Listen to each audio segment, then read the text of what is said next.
Well, I'm Christy Schur. I'm a park ranger here at Malakoff Diggins, and I've been here about 10 years. I would recommend coming and trying to spend the night if you can, but if you can't, I would say try to catch a town tour, which are offered every Saturday and Sunday at 1:30, and we take you through all the old buildings, the old drugstore and the saloon and the general store and the 1862 Skidmore house and the stable, and that way you can get a really good sense of what life was like here in the 1860s and 70s. It was really a unique style of life here in an old gold rush town.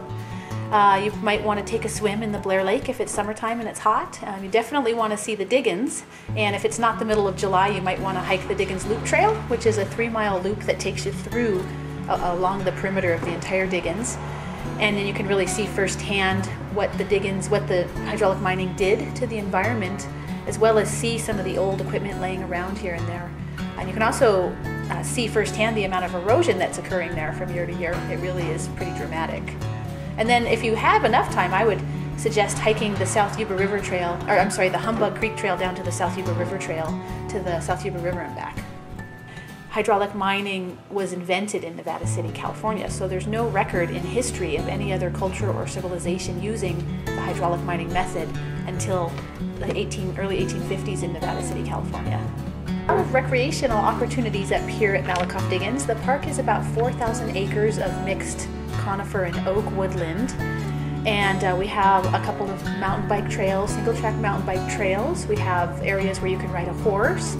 We have about 22 miles of hiking trails that range from easy to difficult. You can picnic, you can camp at Shoot Hill Campground. We have family sites and we have a group campsite that accommodates up to 60 people. And you can fish or swim in the Blair Lake. So you can pretty much do just about anything. Some of the things that you won't want to miss when you come to visit Malakoff Diggins are the Diggins themselves, 2 miles long and 600 feet deep, where the hydraulic Diggins were done. The largest hydraulic Diggins of its kind, and also the Hiller Tunnel, which is about 600 feet long that you can walk all the way through from beginning to end into the Diggins, is a lot of fun. And we also have a really nice trail called the Lower Humbug Trail, which takes you from North Bloomfield Road 2.5 miles down to the South Yuba River, and it's really scenic and quite beautiful. There are over 300 state parks in California, and Malakoff Diggins is just one of them.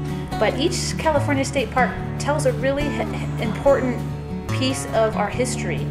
Malakoff Diggins State Park is the only park in the world that preserves the story of hydraulic gold mining, which was a really important part of our history in California.